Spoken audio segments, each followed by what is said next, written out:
मैं धीरेन्द्र और आपका स्वागत है आपके मेरे चैनल पे। आज के वीडियो में बात करने वाले हैं प्रूडेंस कॉन्सेप्ट के ऊपर। यह अकाउंटिंग का सबसे इम्पोर्टेंट कॉन्सेप्ट है और आज की हम इसकी वीडियो में पूरी की बात करने वाले हैं। इसको कंजर्वेटिज्म कॉन्सेप्ट भी बोलते हैं और आपको अच्छे समझ आने वाला है कि जो प्रूडेंस कॉन्सेप्ट से रिलेटेड जो भी कॉन्सेप्ट्स हैं वो कैसे कैसे बनते हैं, और चाहे आप किसी भी क्लास में हो ये आपको देखनी पड़ेगी। चलिए स्टार्ट करते हैं। तो जैसे कि कंजर्वेटिज्म कॉन्सेप्ट क्या होता है कि बेसिकली हमारी क्या होती है, एक टेंडेंसी होती है। आपकी भी हमेशा कोई टेंडेंसी है, हमारी सबकी रहती है। हम ये सोचते हैं कि यार फ्यूचर में नुकसान कम से कम हो, चाहे फायदा हो या ना हो, नुकसान कम से कम हो। ऐसे ही अकाउंटिंग भी इसी हिसाब से चलती है। नुकसान नहीं होना चाहिए, फायदा तो अलग बात है। फायदा हो गया तो अच्छी बात है, नहीं हुआ तो कोई बात नहीं, लेकिन नुकसान हो गया तो बड़ा दिक्कत आती है। इसलिए हम क्या करते हैं, अकाउंटिंग में हमेशा एस्टिमेट लगाते हैं अपने फ्यूचर में लॉसेस का एंड एक्सपेंसेस का। लेकिन हम ये एस्टिमेट लगाते नहीं है कि फ्यूचर में मेरा कितना फ़ायदा होगा, फ्यूचर में मेरा कितना फ़ायदा और कितना मैं कमाऊंगा, वो हम अकाउंटिंग में नहीं लगाते। हम हमेशा ये कोशिश करते हैं कि मेरा इससे मैं प्रोटेक्ट कर सकूँ अपनी कंपनी को फ्यूचर के लॉसेस एक्सपेंसेस से। ये चाहे ना भी हो, इससे कोई फर्क नहीं पड़ता, क्योंकि फ्यूचर क्या है। अगर आपने रिवेन्यू अपने दिखा दिए आज आज की डेट पे फ्यूचर के, और अगर वो फ्यूचर में रिवेन्यू ना हुए, तो आपकी जो फाइनेंशियल स्टेटमेंट है ना, जो आपकी पूरी की फाइनेंशियल स्टेटमेंट है, वो ओवर स्टेट मानी जाएगी। Over state. तो प्रूडेंस कॉन्सेप्ट ये कहता है, ना आपकी अकाउंटिंग स्टेटमेंट ओवर स्टेट होनी चाहिए, ना ही अंडर स्टेट होनी चाहिए। मतलब कि ना ही उसको ज़्यादा दिखाओ बढ़ा चढ़ा के, ना ही उसको कम दिखाओ, सही दिखाओ।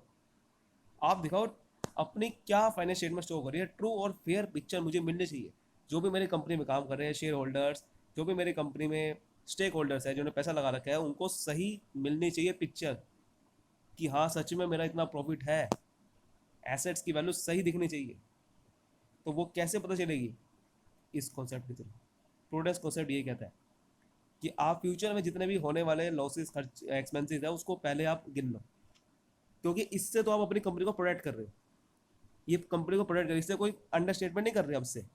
अंडर स्टेटमेंट कब करते हो? जब आप रिकॉर्ड ही नहीं करते कुछ, तब आप अंडर स्टेटमेंट कर रहे हो। रिकॉर्ड इसमें करना जरूरी है, फ्यूचर में जो भी खर्चे हो सकते हैं, नुकसान हो सकते हैं, अगर ये नहीं करा तो अंडर स्टेटमेंट हो जाएगी। और अगर आप रेवेन्यू कैसे करोगे तो ये ओवर स्टेटमेंट है, क्योंकि आपके फ्यूचर में रेवेन्यू हो या ना हो उसका मतलब नहीं है। फ्यूचर में रेवेन्यू हो या ना हो, वो फिर आप ओवर स्टेटमेंट करते हो, क्योंकि फ्यूचर में पता नहीं आपको।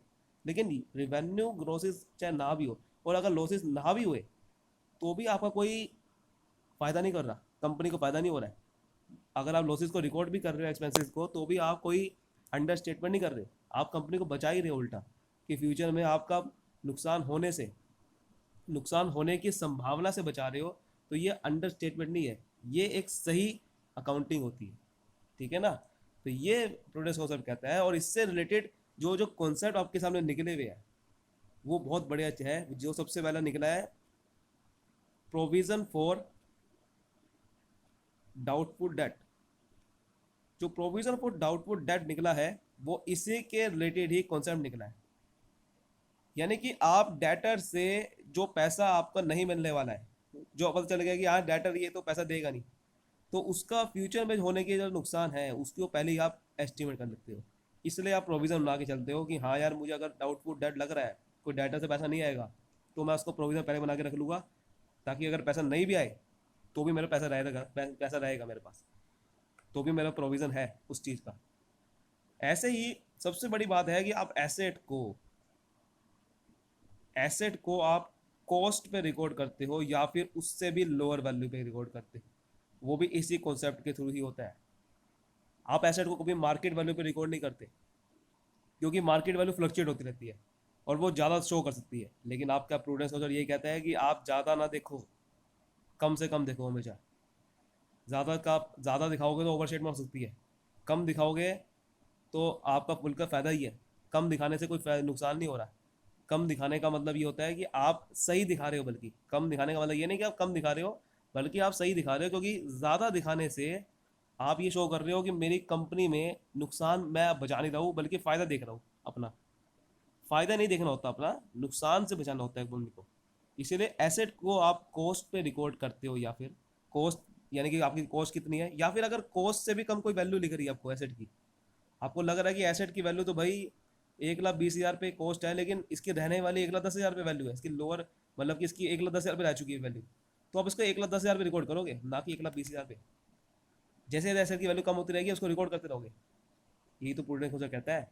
लेकिन अगर मार्केट वैल्यू पे रिकॉर्ड करोगे तो मार्केट वैल्यू मान के जो 1,50,000 की है तो 1,50,000 पे रिकॉर्ड नहीं करोगे एसेट को, क्योंकि 1,50,000 पे आप ओवर स्टेटमेंट कर रहे हो एसेट की।